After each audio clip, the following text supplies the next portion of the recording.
Hi friends, welcome to J புஜிமா tailoring. இன்றைக்கி நம்ம என்ன பார்க்க போகிறோம் அப்படின்னா, ப்ளவுஸில் வந்து நமக்கு எங்கெல்லாம் பிரச்சனை வரும், அதை எப்படிலாம் வந்து நம்ம சரி பண்ணலாம் அப்படின்றத நான் வந்து இன்றைக்கி சொல்ல போகிறேன். நீங்கள் வந்து ஃபஸ்ட்டு வந்து நம்ம வந்து அளவு ப்ளவுஸ் வந்து கரெக்டாக வாங்கிக்கணும், சரிங்களா? ஏன்னா அளவு ப்ளவுஸில் வந்து இதை கூட்டுங்க, இதை குறைங்க அப்படின்னு சொன்னால் அதை நீங்கள் ஞாபகம் வச்சு உடனே அவங்க பேரில் ஒரு நோட்டில் பக்கத்தில் எழுதி வச்சுக்கணும். அவங்க போனதுக்கப்புறம் இப்போ வந்து எனக்கு இந்த ப்ளவுஸில் கொஞ்சம் இறக்கம் வேணும் அப்படின்னு சொல்கிறாங்க அப்படின்னா, ஓகே, உங்களுக்கு இந்த ப்ளவுஸில் இறக்கம் வேணும். நீங்கள் முக்கால்வாசி அளவு ப்ளவுஸ் வாங்குறீங்க அப்படின்னா கரெக்டாக இருக்கிற மாதிரி வாங்கிக்கோங்க. அப்படி இல்லை அப்படின்னா அவங்க சொல்கிற கம்ப்ளைண்ட்டை நீங்கள் மறக்காமல் இருக்கணும், சரிங்களா? ஃபஸ்ட்டு ஹைட் வந்து வேணும் ஃபஸ்ட்டு, சரிங்களா? ஹைட்டு வேணும்னு சொல்கிறாங்க அப்படின்னா கொஞ்சம் இறக்கம் வைங்க, சரிங்களா? மற்ற எல்லாமே எனக்கு கரெக்டாக இருக்குது, முதுகு கீழே கொஞ்சம் எனக்கு இறக்கம் வைங்க அப்படின்னு சொன்னால் வந்து நீங்கள் என்ன பண்ணணுன்னா, முதுகில் மட்டும் இறக்கம் வைக்கவே கூடாது, சரிங்களா? முதுகு இறங்குறப்போ முன்னாடி பட்டிக்கிட்டையும் நீங்கள் இறக்குற மாதிரி வரும். முதுகை மட்டும் இறக்கிட்டு மற்ற எல்லாமே இதே அளவில் தைக்கிறது உங்களுக்கு வேஸ்ட்டு, சரிங்களா? ஏன்னா இந்த சைடு வந்து நீங்கள் அளந்து பார்க்குறப்போ இந்த அளவு தான் நீங்கள் எடுப்புற மாதிரி வரும். அப்போ நீங்கள் முதுகை இறக்கி என்ன பிரயோஜனம்? ஒன்றுமே இல்லைல்ல.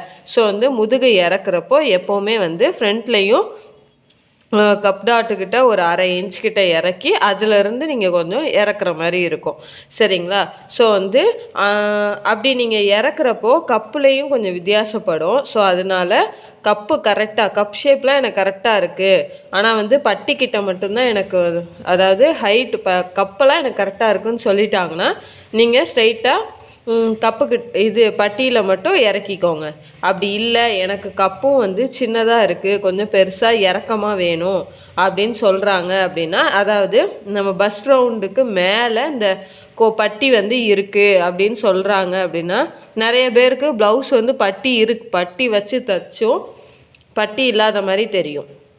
அந்த மாதிரி சொல்கிறவங்களுக்கு நீங்கள் வந்து கப் டாட்டை தான் கொஞ்சம் கீழே இறக்கணும். கப் சைஸ் வந்து இன்னும் கொஞ்சம் கீழே இறக்கி வரணும், சரிங்களா? அதனால் ஃபஸ்ட்டு கம்ப்ளைண்ட்டு கீழே வந்து உடம்பு இறக்கம் வேணும்னு கேட்டால் நீங்கள் கப்பு சைஸ் கரெக்டாக இருக்கான்னு கேட்கணும். அது போக நீங்கள் கப் சைஸ் கரெக்டாக இருக்குதுன்னு சொல்லிட்டாங்கன்னா ஓகே, நீங்கள் பட்டியில் இறக்கிக்கலாம். ஆனால் வந்து பட்டி வந்து கொஞ்சம் வந்து சுருக்கமாக இருந்த மாதிரி இருக்கும், சரிங்களா? மற்றபடி ஒன்றும் இல்லை. இப்போ நம்ம நெக்ஸ்ட்டு வந்து என்ன பார்க்கணும் அப்படின்னா, நான் வந்து கழுத்து வந்து எனக்கு இறங்க ஷோல்டர் வந்து இறங்குது அப்படின்னு சொல்கிறாங்க அப்படின்னா, நான் அதுக்கு நல்ல தெளிவாகவே வீடியோ போட்டிருக்கேன். அந்த வீடியோ வந்து 3 வீடியோ கொடுத்துருக்கேன். நெக்கு வித்து எப்படி மார்க் பண்ணணும், ஷோல்டர் வித்து எப்படி மார்க் பண்ணணும், ஆம்கோல் வந்து எப்படி மார்க் பண்ணணும், இந்த 3 வீடியோவும் நல்ல தேரி கிளாஸ் மாதிரி நல்ல விளக்கமாக உங்களுக்கு நான் சொல்லி கொடுத்துருக்கேன். அந்த வீடியோவை பார்த்துக்கோங்க. அடுத்தது நம்ம ஷோல்டர் கிட்ட வரலாம். இப்போ இந்த ஷோல்டர் கிட்ட இப்போ நம்ம வந்து ஷோல்டர் வந்து கரெக்டாக வந்து நெக்கு வித்தில் வந்து நம்ம எதுவும் ஆட் பண்ண மாட்டோம். என் வீடியோ கண்டினியூவாக பார்க்குறவங்களுக்கு தெரியும். நெக்கு வித்தில் வந்து நான் எதுவும் ஆட் பண்ண மாட்டேன். ஆனால் ஷோல்டர் வித்தில் வந்து ஷோல்டர் மார்க் பண்ணுறப்போ நான் வந்து ஒரு 3/4 இன்ச்சுக்கு வந்து மார்க் பண்ணுவேன். அந்த 3/4 இன்ச்சும் எதுக்கு அப்படின்னா, இங்கே கழுத்து வந்து பீஸ் கொடுத்து ஜாயின் பண்ணுறப்போ ஒரு 1/4 இன்ச்சுக்கும் கம்மியாக போயிடும். அடுத்தது வந்து ஸ்லீவ் ஜாயின் பண்ணுறப்போ போயிடும். அப்படி இல்லை, நாங்கள் வந்து 3/4 இன்ச்சு தான் கொடுத்துருக்கோம், அப்படி இருந்தும் எங்களுக்கு வந்து ஷோல்டர் வந்து பெருசாயிடுச்சு அப்படின்னா, அப்படி பெருசாயிடுச்சு அப்படின்னா நீங்கள் என்ன பண்ணணுன்னா, நெக்கு வந்து எப்போவுமே வந்து நெக்கை கம்ப்ளீட் பண்ணிவிட்டு ஸ்லீவ் வந்து கொஞ்சம் கம்ப்ளீட் பண்ண பாருங்கள். அப்படி, சரிங்களா? ஏன்னா வந்து நெக்குக்கிட்ட எப்போவுமே அட்ஜஸ்ட் எதுவுமே பண்ணிடாதீங்க. இதே வந்து ஸ்லீவ்கிட்ட நம்ம கொஞ்சம் பண்ணிக்கலாம், சரிங்களா? ஸ்லீவ் ஜாயின் பண்ணுறதுக்கு முன்னாடி நீங்கள் வந்து அளந்து பார்க்கணும். கரெக்டாக வந்து ப்ளவுஸில் வந்து அளந்து பார்க்கணும். நம்ம கட்டிங்கையும் அளவு ப்ளவுஸையும் வச்சு அளந்து பார்க்குறப்போ எவ்வளோ வந்து அதிகமாக இருக்குது அப்படின்னு பாருங்கள். பிகினர்ஸ்க்கு இந்த டிப்பு வந்து யூஸ் ஆகும். நார்மலாக தைக்கிறவங்களுக்கு அவங்களுக்கு பழக்கம் வந்துடும். அந்த 3/4 இன்ச்சை கணக்கு பண்ணி தான் தைப்பாங்க. பிகினர்ஸ்க்காண்டி நான் சொல்லிக்கிட்டு இருக்கேன். அப்படி இது வந்து தைச்சி பாருங்கள். அப்படி இல்லை மேடம், நான் வந்து என்ன பண்ணிட்டேன், ஸ்லீவ் அட்டாச் பண்ணி முடிச்சிட்டேன், இப்போ நெக்கு கிட்ட வந்ததுக்கப்புறம் தான் நான் பார்க்குறேன் ஷோல்டர் வந்து பெருசாக இருக்குது அப்படின்னா, நீங்கள் எப்போவும் பிடிக்கிற அளவு மாதிரி ப்ளவுஸை வந்து நெக்கை வந்து ஃபினிஷ் பண்ணிவிட்டு மறுபடியும் நீங்கள் என்ன பண்ணணும் அப்படின்னா, ஷோல்டர்கிட்ட உள்ளே போயிருங்க. ஸ்லீவ் ஜாயின் பண்ண இடத்துல இந்த இடத்துல இப்படி தூக்கி வந்து நீங்கள் வளைக்கக்கூடாது, சரிங்களா? இப்போது இந்த தையல் இருக்கா, இங்கேருந்து கொஞ்சம் கண்டினியூவாக இங்கேருந்து போட்டுட்டு வந்து அப்படியே கொஞ்சம் மேலே ஏற்றி அதுலேருந்து மறுபடியும் கொஞ்சம் அப்படியே வளைச்சி கீழே கொண்டு வந்துடணும், சரிங்களா? கொண்டு வந்துட்டு இந்த இடத்துல மட்டும் லைட்டாக கொஞ்சம் கட் பண்ணி விட்டுறணும். ரொம்ப கட் பண்ணிடக்கூடாது. இந்த அளவு எவ்வளோ இருக்கோ அதே மாதிரி இங்கே கட் பண்ணி விட்டுறணும், சரிங்களா? ஓவர்லாக் போடுறவங்க ஆட்டோமேட்டிக்காக அது வந்து இதாயிரும். நார்மலாக மிஷினில் தைக்கிறவங்க இந்த மாதிரி வந்து டிப்பு வந்து ஃபாலோ பண்ணுங்கள். அப்புறம் அளந்து பாருங்கள், ஷோல்டர் வந்து கரெக்டாயிரும், சரிங்களா? அடுத்தது ஸ்லீவ் ஹைட்டுமே நீங்கள் அப்படி தான் பண்ணணும். ஸ்லீவ் ஹைட்டு கீழே வந்து எல்லாமே இந்த ஜாயின் பண்ணுற இடத்துல 1/2 இன்ச் விட்டிங்கன்னா அந்த 1/2 இன்ச்சை நீங்கள் ஈவனாக பிடிச்சா மட்டும்தான் அதில் வந்து கரெக்டாக இருக்கும். அப்படி இல்லை அப்படின்னா அந்த அப் அண்ட் டவுன் கொஞ்சம் வர ஆரம்பிச்சிடும், சரிங்களா? ஸ்லீவில் ஃபஸ்ட்லேயே வந்து இந்த 1 இன்ச் வந்து நம்ம விடுறோம் அப்படின்னா அந்த 1 இன்ச்சை தச்சு முடிச்சிருங்க, சரிங்களா? தச்சு முடிச்சுட்டு போக இதை ஜாயின் பண்ணுற இடத்துல வந்து கொஞ்சம் வந்து அப் அண்ட் டவுன் இருந்துச்சுன்னா நீங்கள் இந்த மாதிரி வந்து சரி பண்ணிக்கலாம். அதே ஷோல்டருக்கு மாதிரி தான் ஸ்லீவுக்கும், சரிங்களா? அடுத்த நம்ம பண்ண போகிற மிஸ்டேக் என்ன பண்ணுவோம், நெக்கு வித்துக்கு நான் சொல்லிட்டேன், ஷோல்டர் வித்துக்கு சொல்லிட்டேன், ஆம்கோலுக்கு சொல்லிட்டேன். ஆம்கோல் தான் எல்லாருக்கும் வந்து பெரிய பிரச்சனையாக வரும். ஸோ நான் அந்த ஆம்கோலுக்கும் சொல்லிட்டேன். இன்னொன்று ஸ்லீவு, ஏன்னா இந்த இடத்துல சுருக்கம் வரும் இல்லையா, அந்த ஸ்லீவுக்கும் நான் வீடியோ போட்டிருக்கேன். எல்லாத்தையும் நான் ஒரே வீடியோவில் சொன்னேன் அப்படின்னா அது ரொம்ப லென்த்தாக போகும், உங்களுக்கும் வந்து இதாக தான் இருக்கும், போர் அடிக்க ஆரம்பிச்சிடும். ஏன்னா இதில் கட்டிங்கும் கிடையாது, ஸ்டிச்சிங்கும் கிடையாது, எதுவுமே கிடையாது. நான் வந்து ஓரளவு உங்களுக்கு டீச் பண்ணுறது மட்டும்தான்றனால ரொம்ப போர் அடிக்கும், வேறு ஒன்றும் இல்லை. அடுத்தது நமக்கு யூஸ்வலாக வர்றது இந்த பேக் சைடு சுருக்கமும் ஃப்ரண்ட்டில் இருக்கிற சுருக்கமும் தான். இதுக்குமே நம்மளோட ஆம்கோல் ரவுண்டை வச்சு எப்படி இது பண்ணணுன்றத நான் வந்து சொல்லியிருக்கேன். அந்த வீடியோவை பாருங்கள், பார்த்து நோட்ஸ் எடுத்து வச்சு உங்களோட மெஷர்மெண்ட்டு, அது போக உங்கள் அம்மா இல்லை அத்தை இல்லை அந்த மாதிரி ரிலேட்டிவ்க்குள்ளே உங்கள் சிஸ்டர் அந்த மாதிரி ஃப்ரெண்ட்ஸு அந்த மாதிரி தைச்சி பாருங்கள். அப்படி தைச்சா கூட உங்களுக்கு அவங்கக்கிட்ட கேளுங்க, அந்த ஆம்கோல் ரவுண்டை நீங்கள் உங்கள் கையாலே எடுத்து செக் பண்ணி பாருங்கள், கணக்கு டோட்டல் போட்டு ட்ரா பண்ணி பாருங்கள். கட்டிங் போட வேணாம், ட்ரா பண்ணி பார்க்கலாம் இல்லையா, இதனால் ஒரு இதுவும் கிடையாதுல்ல. அதனால் ட்ரா பண்ணி பாருங்கள். ட்ரா பண்ணிவிட்டு அதுக்கப்புறம் கட் பண்ணுங்கள். கட் பண்ணி பேப்பர் கட்டிங் போடுங்க. எப்போவுமே துணியில் வந்து எடுத்தது கட் பண்ணி துணி வேஸ்ட் ஆக்காதீங்க. நியூஸ் பேப்பர் எடுத்துக்கோங்க, நியூஸ் பேப்பர் வீட்டில் இருக்கும், அதை எடுத்து வச்சு நீங்கள் ஆம்கோல் நெக்கு வித்து அந்த கேல்குலேஷன் போட்டு பாருங்கள், ஷோல்டர் வித்து போட்டு பாருங்கள். அது போக அதோட கண்டினியூவாக வந்து நெக்கு வித்து வந்து போட்டு பார்த்துட்டு நீங்கள் ஆம்கோல்கிட்ட வந்துட்டு அந்த ஆம்கோல் ரவுண்டை வச்சு நான் எப்படி உங்களுக்கு ஸ்டிச் பண்ண அந்த கட்டிங் போடணும்னு நான் தெளிவாகவே சொல்லியிருக்கேன். அதை பார்த்து நீங்கள் கட் பண்ணி பாருங்கள். கட் பண்ணிவிட்டு ஸ்லீவும் வந்து உங்களுக்கு எவ்வளோ இது வந்து நிறைய டிப் வந்து நான் ஸ்லீவ் கட் பண்ணுறதுல சொல்லியிருக்கேன். அந்த வீடியோவும் பாருங்கள். ஏன்னா வந்து நான் ஒவ்வொன்றா எடுத்து உங்களுக்கு எந்த அளவுக்கு புரியுன்ற அளவுக்கு யோசித்து நான் வந்து பிகினர்ஸ்காண்டியே நான் நிறைய வீடியோஸ் போட்டுட்டு வந்துட்டுருக்கேன். அந்த வீடியோ பாருங்கள், அப்படி வந்து ட்ரை பண்ணி பாருங்கள். ஸ்லீவ் கட்டிங் நான் வந்து அதுலேயும் நிறைய டிப்பு வந்து சொல்லியிருக்கேன், மிஸ்டேக்கே வராது. ஸோ அதனால் உங்களுக்கு பேக் சைட்லேயும் ஃப்ரண்ட் சைட்லேயும் வந்து சுருக்கம் வந்து வராமல் இருக்கும், சரிங்களா? அடுத்தது கரெக்டாக வந்து அந்த கப்பு டாட்டு சென்டர் டாட்டு எங்களுக்கு ஒவ்வொருத்தவங்களுக்கும் அதே மாதிரி தான் இருக்குமா அப்படின்னு கேட்டால் கண்டிப்பாக கிடையாது. அவங்க அளவு ப்ளவுஸ் கொடுத்துருக்காங்கல்ல, அந்த அளவு ப்ளவுஸில் வந்து நீங்கள் வந்து எடுத்து பாருங்கள், மேடம் எனக்கு கரெக்டாக சென்டர் பாயிண்ட் வந்து கப்பு டாட்டில் வந்து வைக்க தெரில அப்படின்னா ஒன்றுமே இல்லை. நீங்கள் கொக்கி பக்கத்தை எடுத்துக்கோங்க, சரிங்களா? கொக்கி பக்கத்தை எடுத்தாச்சு. கொக்கி பக்கத்தில் கரெக்டாக இப்படி டேப்பு வைங்க, சரியா?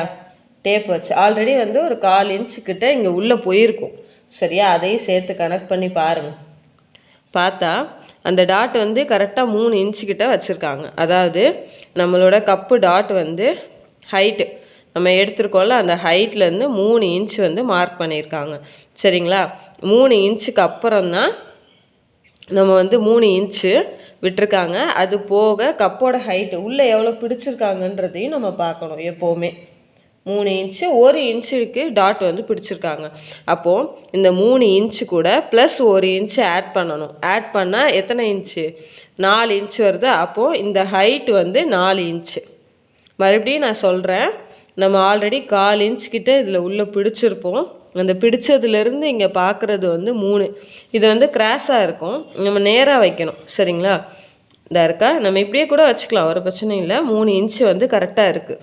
நம்ம இங்கே கொக்கி பீஸ்க்கு தைக்கிற கிளாத்தையும் விட்டுருக்கு, அதையும் சேர்த்து நம்ம எடுக்கணும். 3 இன்ச்சு டாட் வந்து உள்ளே பிடிச்சிருக்காங்க. உங்களுக்கு தெரியும்ல, டாட் வந்து இந்த ஷேப்பில் இருக்கும். ஸோ இதோட சென்டர் பாயிண்ட்டு, இந்த சென்டர் பாயிண்ட் இருக்கா, இந்த சென்டர் பாயிண்ட்டுக்கு இந்த சைடு 1 இன்ச்சு விட்டுருக்காங்க, இந்த சைடு அப்போ 1 இன்ச்சு. நமக்கு தேவை ஒரு பக்கம் போதும்.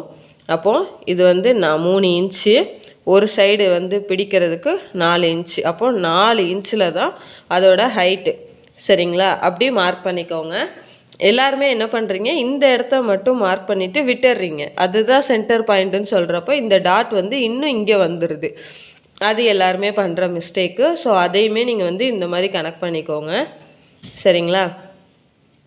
அதுக்கப்புறம் இந்த 3 டாட்டும் நம்ம வந்து வைக்கிறோம்ல, 3 டாட் வச்சு இந்த 3 டாட்டுக்குமே பாருங்கள், மேக்ஸிமம் வந்து இதுலேருந்து 1.5 இன்ச் இருக்குது, 1.5 இன்ச் இருக்குது. கரெக்டாக இந்த 3 டாட்டுக்குமே ஈவனாக வந்து கேப் இருக்குது, 1.5 இன்ச்சு. சரிங்களா? ஸோ ஒரு இன்ச் அந்த பாயிண்ட் 3மே வந்து ஒரு இன்ச்சு கரெக்டாக ஈவனாக டிஸ்டன்ஸ் 1லேருந்து 1.5 அந்த ஷேப்பை வந்து நீங்கள் பிடிச்சிக்கோங்க. இந்த 2 டாட்டுமே மோஸ்ட்லி வந்து கரெக்டாக பிடிச்சிடலாம். ஆனால் இந்த ஆம்கோல் டாட் வந்து பிடிக்கிறப்போ கரெக்டாக நீங்கள் என்ன பண்ணணும், இந்த 2 டாட்டுக்கும் சென்டரை வந்து நீங்கள் கனெக்ட் பண்ணணும். சரிங்களா? ஸோ அதுலேயே ஒரு மிஸ்டேக் வரும், அந்த இடத்தையும் பார்த்துக்கோங்க. நெக்கு ஹைட்டு வந்து நீங்கள் கரெக்டாக வந்து மெஷர் பண்ணிக்கோங்க.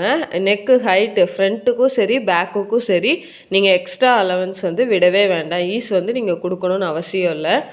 என்ன நம்ம ஹைட் வந்து மார்க் பண்ணுறப்பவே நம்ம வந்து கொடுத்துருவோம். ஸோ வந்து நீங்கள் அதெல்லாம் எதுவுமே பண்ண வேண்டாம். நெக்கு ஹைட்டில் மட்டும் எந்த சேஞ்சுமே பண்ணிடாதீங்க. ஒன்று இறக்கமாயிரும், இல்லை மேலே ஏறிடும். அது வந்து நம்ம மாற்ற முடியாது கடைசியில். அதுவும் நெக்கை ஃபினிஷ் பண்ணிட்டோன்னா சுத்தமாக மாற்ற முடியாது. சரிங்களா? இதே லைனிங் ப்ளவுஸ்னால் ஆல்ரெடி அவங்களே அடிச்சிருவாங்க, உள்ளே திருப்பி அடிச்சிட்றதுனால நமக்கு சுத்தமாக மாற்ற முடியாது. இல்லை கிராஸ் பீஸ் மட்டும்தான் நம்ம போடுறோம் அப்படின்னா, அதுவுமே ஷோல்டரில் ஜாயின் பண்ணிவிட்டு கிராஸ் பீஸ் கொடுக்குறோம் அப்படின்னா, நம்ம அந்த கிராஸ் பீஸையே ஃபுல்லாக பிரித்து எடுத்து அதுக்கப்புறம் நெக்கை வந்து அதுவுமே ஹைட்டு வந்து நெக்கு இறக்கம் இல்லாமல் ஏற்றிட்டோன்னா தான் கம்மி பண்ண முடியும். இறக்கிட்டோன்னா அதை ஏற்றவே முடியாது. அதை நல்லா ஞாபகம் வச்சுக்கோங்க, அது தேவையில்லாத வேலை. ஸோ நெக்கு அளக்கிறப்போ மட்டும் கவனமாக அளந்துக்கோங்க. அடுத்தது இந்த இருக்கா, இந்த ஹைட் வந்து கரெக்டாக வராது எல்லாருக்கும். பிகினர்ஸ்க்கு இந்த இடத்துல வந்து பிரச்சனை வரும். சரிங்களா? இந்த இடத்துல கண்டிப்பாக பிரச்சனை வரும்.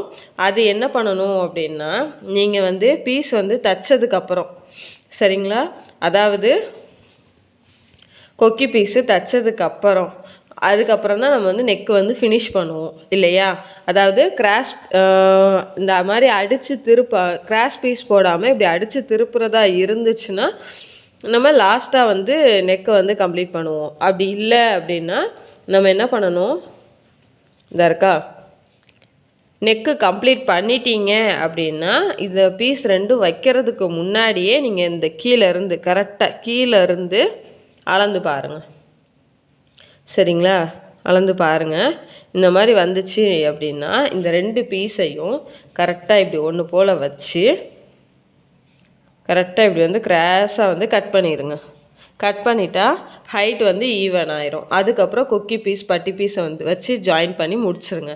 அப்படி இல்லை அப்படின்னா நீங்கள் வந்து ஃபஸ்ட்டு வந்து நெக்கை கம்ப்ளீட் பண்ணாமல் கொக்கி பட்டி எல்லாம் வைக்கிறீங்க அப்படின்னா ஃபஸ்ட்டு வந்து அதே தான் தச்சு முடித்ததுக்கப்புறம் நீங்கள் எக்ஸ்ட்ரா இருக்கிறதுல கொஞ்சம் கிராஸாக வந்து வெட்டுற மாதிரி இருக்கும்.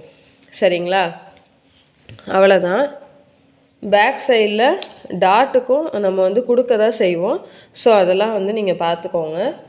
நம்ம ஆல்ரெடி பேப்பரை யூஸ் பண்ணி நியூஸ் பேப்பரை வச்சு எப்படி வந்து அளவு ப்ளவுஸ் வந்து மெஷர் பண்ணுறது அப்படின்றது நான் போட்டிருக்கேன். அந்த வீடியோ பாருங்கள்.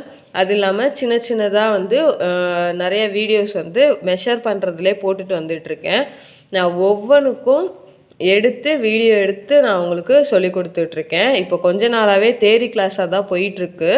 ஏன்னா வந்து இந்த டவுட்ஸ் எல்லாம் வந்து எனக்கு இருந்துச்சு. நான் ஸ்டிச் பண்ணி பழகிறப்போ எனக்கு இருந்துச்சு.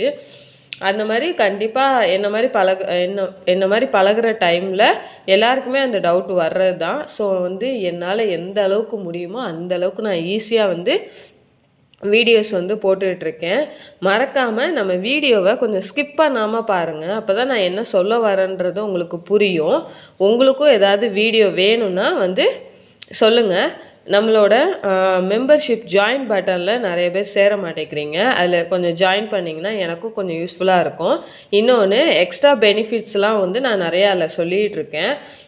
நீங்கள் வந்து அதில் ஜாயின் பண்ணி யூஸ்ஃபுல்லாக ஆகிக்கோங்க. அதுக்கப்புறம் நம்ம வீடியோ வந்து பிடிச்சிருந்துச்சுன்னா வந்து லைக் பண்ணுங்கள், ஷேர் பண்ணுங்கள், கமெண்ட் பண்ணுங்கள். மறக்காமல் நம்ம ஜேஜே புஜ்ஜிமா டெய்லரிங்கை சப்ஸ்கிரைப் பண்ணுங்கள். பக்கத்தில் இருக்க பெல் ஐக்கானே கிளிக் பண்ணுங்கள். தேங்க்யூ.